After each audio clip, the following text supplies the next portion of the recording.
In the previous episode, we discussed how to complete the vast syllabus within a given time frame so that you have sufficient time left for your revisions also. Today, we will be addressing yet another question which is very relevant in all parents and all children, and that is how to study. What is the correct methodology of studying so that all the concepts are clear and a child is able to score decent marks in the examination. Hari Om, Namaskaram, welcome to another episode of Inspiring Young Minds and let us start. कई बच्चों में देखा गया है कि शुरुआत में उनके अंदर बहुत जोश होता है, कुछ दिनों तक 4 घंटे 5 घंटे पढ़ाई करते हैं and gradually they lose interest और फिर किताबें कहाँ हैं, बच्चे कहाँ हैं, कुछ पता नहीं होता. This is what harms you the most. You need to sit and study for a fixed number of hours daily. Consistency proves to be the game changer in any person's life.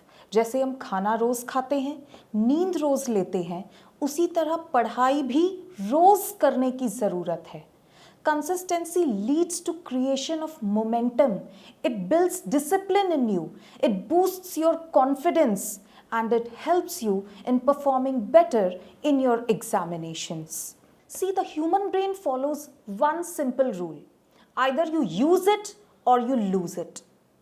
All your skills become rusty and slowly forgotten in a due course of time if not practiced consistently. Be it academics or non-academics, but everything requires consistent practice.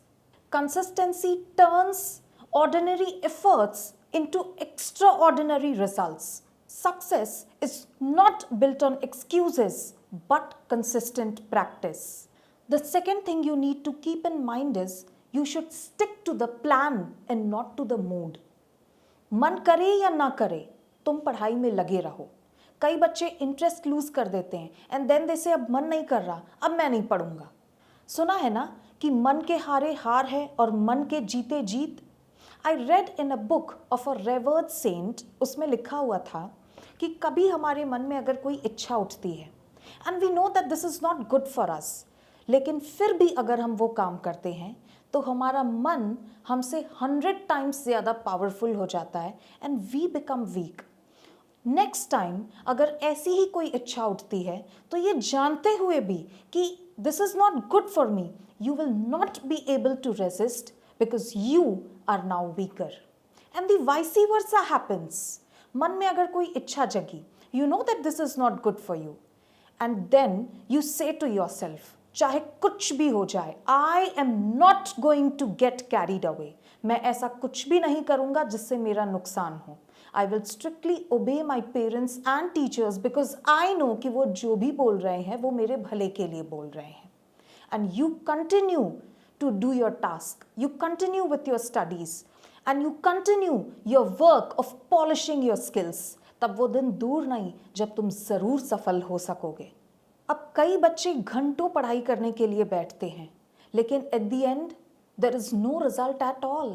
कुछ भी याद नहीं होता, results अच्छे नहीं आते and the parents are shocked. मेरा बच्चा तो घंटों किताबों के सामने बैठा रहता है फिर भी मार्क्स इतने खराब आए हैं, क्या रीज़न है, हम तो समझ ही नहीं पा रहे हैं. रसगुल्ले को सिर्फ देखने से रसगुल्ले का स्वाद मुंह में नहीं आता, स्वाद लेने के लिए रसगुल्ले को खाना पड़ता है. Similarly if you are thirsty, only by staring at a glass of water you will not be able to quench your thirst. For that you need to drink that water. Similarly, only just by sitting in front of your books you are not going to gain knowledge. For that you need to have interactions with your book. Sounds weird? What is interactions with the book? किताब आपके सामने है, आप उसको पढ़िए word to word, whatever has been written in it. This is what is called as interacting with your book. In the guidance of your teachers and elders, go through the hard topics again and again. This will help in easing the situation. You will be slowly and slowly able to understand the hardest of concepts. मन इधर उधर जाएगा, मन को वापस लेके आओ, पढ़ाई में लगो, फिर से मन भागेगा. Again, get back to your studies. Again, your mind gets distracted, bring it back. Follow discipline. ये तो अंतर्युद्ध है, ये चलता ही रहेगा. लेकिन अगर आप स्ट्रांग हो जाते हो, आप दृढ़ निश्चय कर लेते हो, आप ये संकल्प कर लेते हो कि चाहे कुछ भी हो जाए, I have to do it and I will do it, धीरे धीरे धीरे मन की चंचलता भी शांत हो जाएगी और आपका मन भी आपके एम की तरफ, आपकी टारगेट की तरफ लग जाएगा. That's all for today. We will see you soon in the upcoming episodes where we will be answering many more queries like how many hours to study, how to memorize, and things like that. Until then, stay tuned, stay happy, stay blessed. Namaskaram.